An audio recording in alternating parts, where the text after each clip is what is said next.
the diaspora has had a very, very important part to play in, in in in the evolution of this country, even in the nationalist struggle.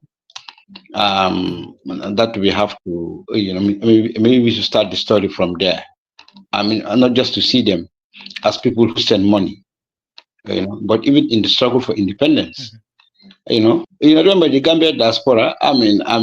Dates to the, 1860s. You had the stowaways, those who used to hide in the ships, in Kuntaur or in Georgetown, or in battles, and then they hide, and end up, in a port, in Norway, or in Sweden, or in Liverpool, or in Bordeaux, in France. You see, so this was the first, type of Gambian diaspora. And of course, if we exclude the slaves, okay, you see, and these people, I just don't expect on that. Were eager and willing to support the very, very early political parties in this country.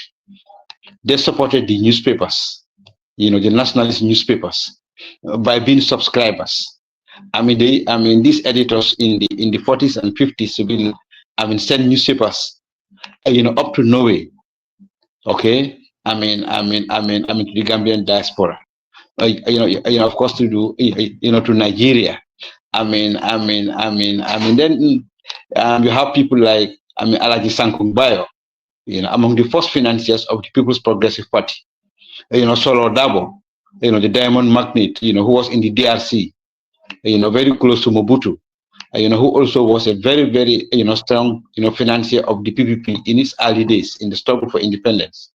And now in the 70s, the diaspora in Scandinavia, in Sweden, Norway, and where very, very, where the people insisting on human rights. Okay, all the pressure, okay, on the Jawara administration, particularly after the banning of Moja in 1980, on human rights, the rights of prisoners, torture was led by the Gambian diaspora, particularly in Scandinavia.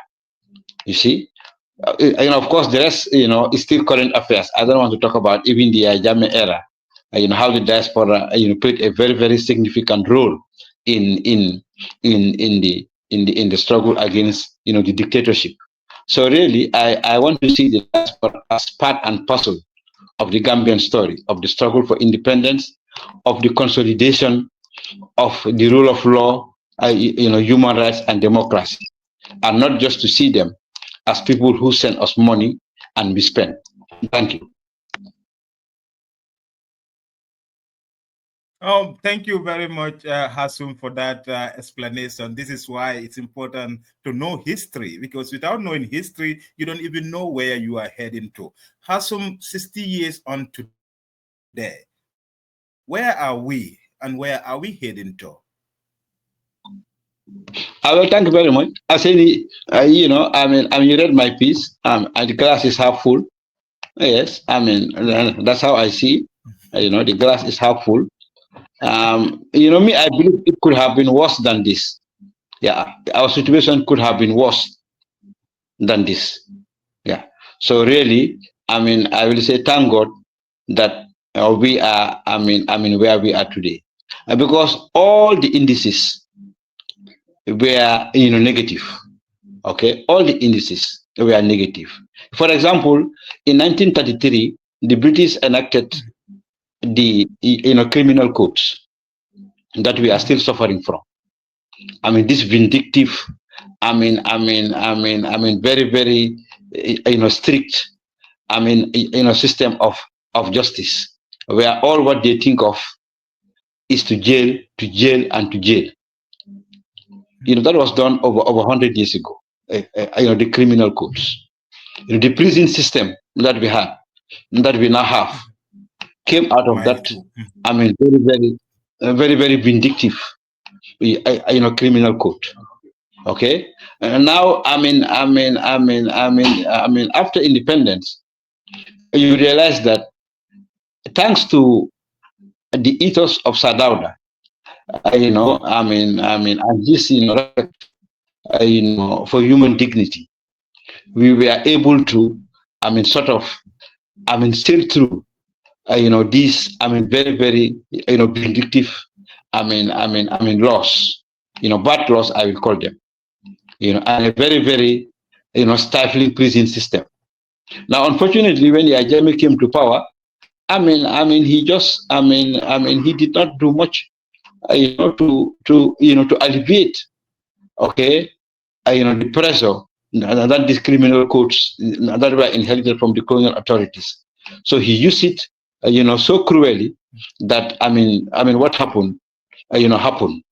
You see, so really, the colonial legacy is what we should all be thinking about. We inherited a lot of bad things. I'm starting with the criminal codes, just to tell you, how the issue of rights, human dignity, human rights, had a very, very, slow start, because of the colonial legacy. Women's rights. Oh, You see, yeah. we are doing a, work on the sexual exploitation of women by colonial officials.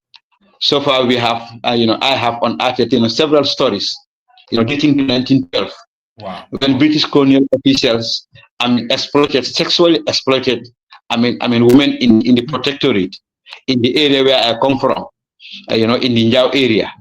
In Banjul here, even a colonial governor, who raped a young, Banjul girl, and there was a child, out of it. You Wow. see, like a former police commissioner, a head of the police in 1943, who had a similar, story. So you can see that, the colonial legacy, is rampant, with violations. So that some of the things that we lived through under the Jammeh era, the rights violations, the anti-press laws dates, to 1946, called the Press Ordinance. Okay, that, Governor Sir backward right was angry with with the independent press, like the Gambia Outlook, the Weekly News, and he said, Yeah, they are going to, it was. he was going to register all the newspapers, and they have to apply for fresh registration with a bond. That's BOND. Something that Yajame also copied, in 1995. I think you can remember that, however young you are. For a week, Yeah. no newspapers are created in this country, because Jame insisted that all the editors must go and file in a bond before their newspapers are registered. So the colonial legacy has to be understood for us to really appreciate. Some of the, problems we are facing, and how far, we have gone, as a country. Thank you. Okay. Thank you, Auntie Fatu. I will ask you because hearing from Mr. Hassoum about the colonial legacy on women's rights, I never knew that the British were this brutal to an extent that they were raping our women. Looking at those laws, before and now, where do you envisage a country where respect for women's rights will be at the center stage?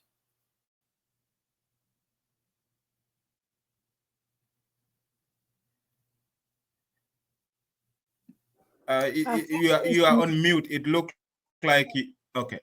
Okay, go ahead. No, I say that it's good to hear the historical perspective on some of these issues. Yeah. One thing maybe that Yeah. we need to underscore is that um, we want also government and leaders who will change things. You know, if Yeah. you believe that something is wrong, and you say, okay, I'll be lenient, we will not implement some such laws, but I'll leave them in the books. For me, I think that's one of the major problem that we have, and we are seeing that happening today.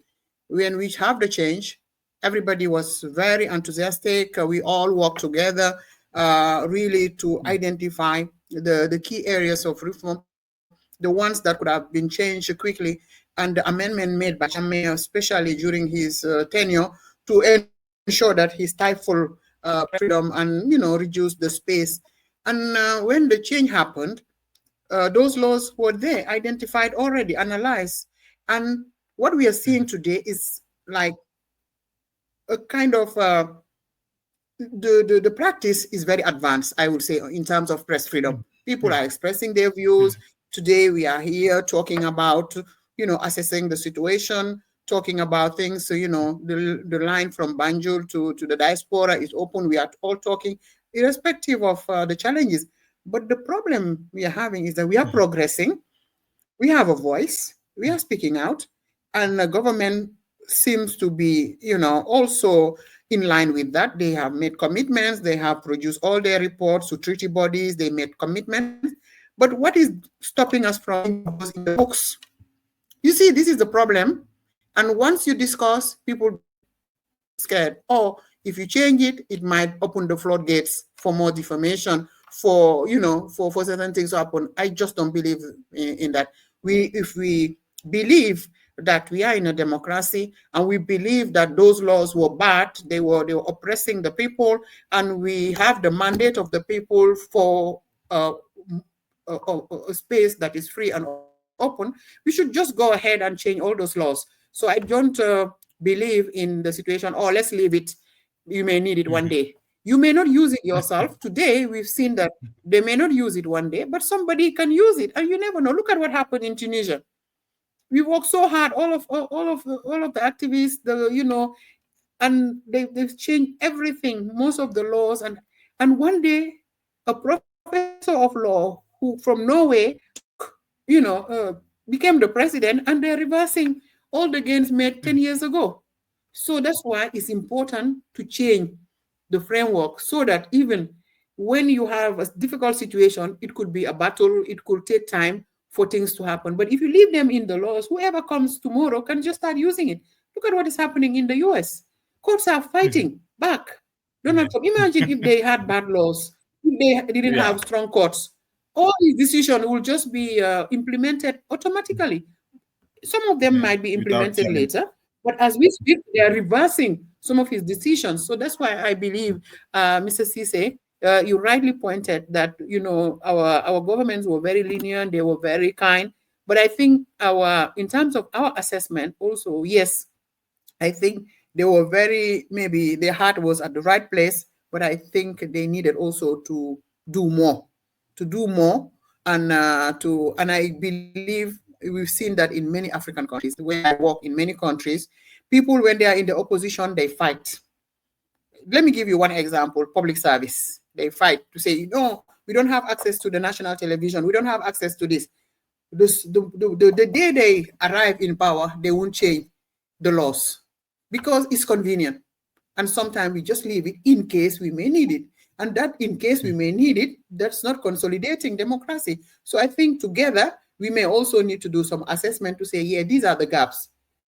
Yeah, people might be good at this level. People might be really pro-democratic, but they're not going the extra mile to overhaul the whole system. And until we overhaul, it will be very difficult for citizens to have a voice, because you still have this hanging on the head of people to say, they might use it one day against me. I don't know when they're going to use it.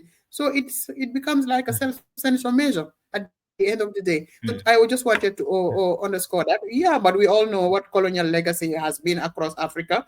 We've seen it in all over the countries. What happened, the exploitation. I think colonialism has been based on exploiting, the weakest and taking the resources. So I think now we are moving 60 years down the line. We took stock. We know what happened. History has been there. Some are documented, some are not. But I think we also need to take our own responsibilities and move on. But I do agree with Mr. Ceesay. We also need to know what happened in the past, because if you don't know what happened in the past, you may also live in fallacy. Hey, Sini, there are two things that Mr. Ceesay touched on, and also Father, that I just want to touch on a little bit, right? So I think, Father, you mentioned something really profound and very interesting here, right? Because when the struggle was going on, people were going after Jammeh for violating human rights. He didn't want protests, right? People who supported Sandeng and sent them money to protest, when they took over the government, were against protests. That was profound to me. That really hit me hard. That really changed my perspective on some people, right? Because these were they believe that people should protest against the state. All of a sudden, they had a problem with people going to Westfield to protest, to go to Backwater to protest. Because again, the goal of every state is to protect the state. We don't even have to be romantic about it. People in power will do whatever they have to do to protect their power, right? Going to the historical perspective here too, and I think, Sini, you said something about how the colonialists were brutal towards women and also how they were brutal towards Gambians. But let's not forget how brutal and just absolutely brutal the jihadists were on the Gambian people. The Gambian system, for the most part, the pre-colonial cultural leaders we had were destroyed by the jihadists for the most part, not the British or even the French in some cases. We have to be very mindful of that. We have to, and I think sometimes we forget that. The role people like Fode Kabar Dumia played in the destruction, in the absolute destruction, and people like Maba Jahu in the no, this is fact. This is not even up for debate. Yeah, they destroyed I will reference this to him. Sure. You know, those go ahead. Those people yes, the British did a lot of, they destroyed a lot. But if you look at a place like even Fonyi, why did Fonyi even become part of the British? They literally begged the British to take over Fonyi so that the British will protect them against the Marabouts, the jihadists. The jihadists, they were brutal towards women, towards everybody in that country that wasn't a Muslim. They destroyed the whole system we had there. When people talk about Mama Tamba Jammeh, those were colonial chiefs. They were invented by the British because the system collapsed already. The Alkali system we have today is not any different. Those were all inventions. Because what happened was that the jihadists literally destroyed, they single-handedly destroyed a good chunk. I mean, look at Combo, for example. The jihadists were the ones who destroyed it. They destroyed the local system we had there. The British did not do that. So as we're reflecting, going back into history, understanding how we got here, it's even fascinating. People even talking about somebody like Fode Kabau or even Maba Jahu as some, in a good light, because these people were brutal.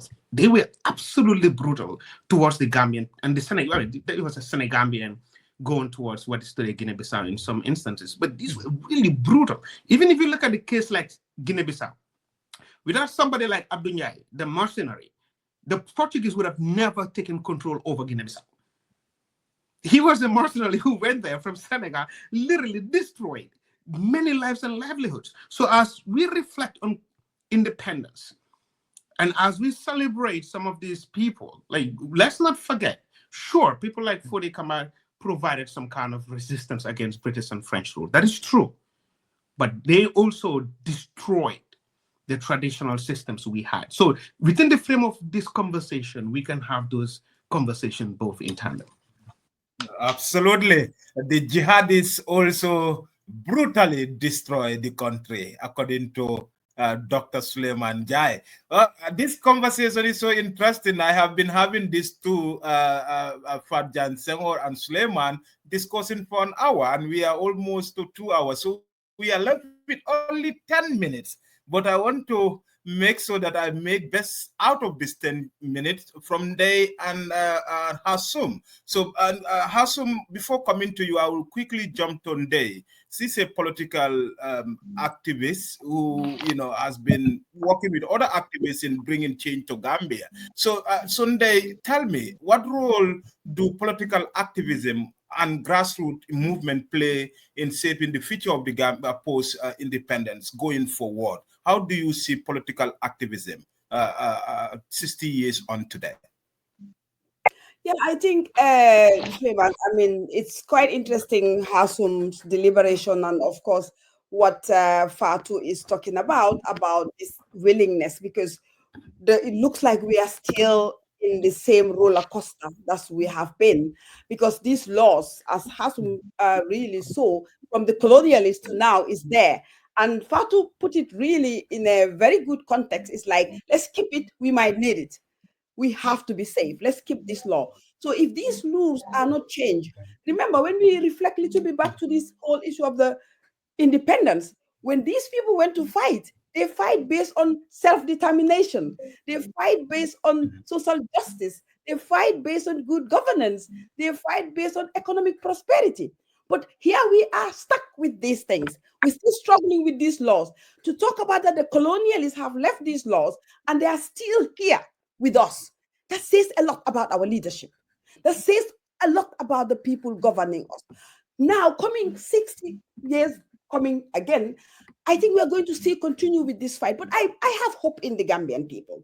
I have hope in the Gambian people that they will stand up. They're not going to give up. One thing Yaya Jammeh taught us is that we have to fight for what we believe in. We have to fight to get our own independence. We have to fight to get justice. We have to fight to be able to even have economic prosperity, because these are the things Jammeh taught us in the struggle, in the fight for change, that nothing comes easy. Gambians used to be very scared of people killed politically, and we've seen it during Jammeh's time. So now people are like immune to that, and they believe that that is the only way to go. We are in a phase, very difficult phase at this moment, because it's like a stolen victory. Our victory has been stolen from us. Now is another phase, 2.0, that we are going to fight again to be able to get that back, that victory, to take it back. It's like you fought, you are coming back to take it. So we are going to face that. And of course, the new generation, Gambians are more alert now, more aware now, know their rights. Of course, there is some fear now because, of course, people started, there is pockets of arrest, taking people to court. All this threat that is happening is sending people back. But at the same time, it's creating a lot of resistance, resilience, and determination for change. So as we move forward, we're heading more to that self-determination we are talking about, that our forefathers talked about. We are going to go there, and that will be the base and the springboard for us to get into good governance and social justice. So that is what I'm seeing. And we lay the foundation. I always said, when people say, let them talk, or are you not tired of talking? I say, we should talk. If I die today, I know there's somebody else who will pick from there. That person, if that person die, somebody will pick, just like our forefathers. Today, they are not here to listen to us. Today, they are not here to be with us. Today, they are not here to support us. But we are here as their grandsons and daughters who stood and defend what they talk about in 1965. Self-determination, economic prosperity, good governance, and social justice. And we'll continue the fight. Okay. That is how it's going to go. We will continue the fight where our forefathers stay, and they job out many thanks. Hassoum, the all is yours. My final question before I give all of you 1 minute to round this conversation, reflecting on the last 60 years, what lesson can we learn from our historical experiences as a nation, Hassoum? Well, thank you very much. I think the lesson of respect for human rights and dignity, is paramount. I mean that's what Sadada fought for. And that is why even after the 1981 attempted coup by Kuko Samsanya, there was a lot of agitation for revenge, summary justice, executions, but none of those things happened. Okay, over 2,000 Gambians were arrested, but not a single detainee, disappeared. Everybody who was arrested have their names in the gazette. So today we historians have the name of the person, his address, where he was arrested and where he was detained, at Mile 2, at Bakau School, at the depot in Birkama, So that is kind of human rights, that our founding fathers, fought for. There was no impunity. Every detainee in 81 faced justice. There was no impunity. You see. Now, another thing, and Dr. Jai mentioned this. Some systems we need to revisit them. Saying, this area council thing is, is colonial. It dates to about 1962-63. I was saying, why can't Basse, have its own mayor? Basse, should be declared a city, with an elected mayor. Birkama, should be declared a city, with its own elected mayor. Sukuta, can have its own mayor. It's a city. And Bakau can be declared a city, with its own mayor. So that this archaic, he was talking about the alcaldes, but even the area councils, there is uneven development, because really the problems of Basset Town are different, from the problems of a village, far, far away from Basset. Maybe Basset is asking for feeder roads. Maybe that village is asking for water. You see? So I think this area council thing needs revisiting. Let us have this, big towns declared a city. It doesn't take anything but a regulation declaring, cities with their own mayors. Okay? And that will really, reject local government administration, bring, decentralization, closer, to the people, and there will be a healthy competition, among these, cities and their mayors. And that is something that I want to suggest, as the way forward. Thank you. Okay. Thank you very much, Hassoum. So we are almost at the end. We just left with 4 minutes. So I will give a closing statement, 1 minute to each of the panelists. And I must thank you, for, bearing with me. It's been 2 hours. We've been sitting here discussing the way forward for Gambia at 60. And I'm very grateful for your presence. Then Suleiman, 1 minute, your final statement, Gambia at 60, the way forward. Sure, it's still a work in progress. We have a lot of work to do. Generations of Gambians to come will one day ask us living, what have we done with our time? I wish and hope that we'll see that we've mastered our destiny and we have contributed to the Gambia ever true. That, in essence, I think, should be our summons to the Gambia ever true.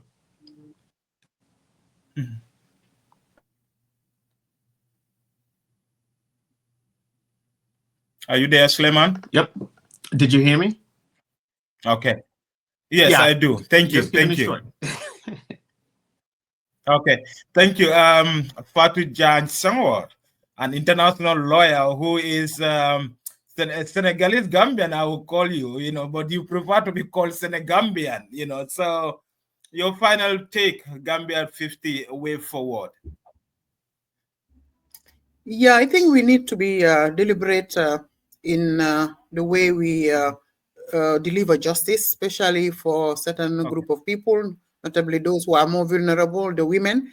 But I think also we need to revisit our position in the world stage, given that, we've been very, very dependent on some of these donors. The world has been changing, and we really need to be sufficient self-reliance. That's the theme of this year. So I think we need to match our words with action and really tap on our human resources and see how we can make sure that, we leverage on the quality of human resources we have and make sure that we invest in youth and employment. Match our words with action. Brilliant. That's a powerful catchword. And Jabate, many thanks for joining us. Final word, way forward, Gambia at 60.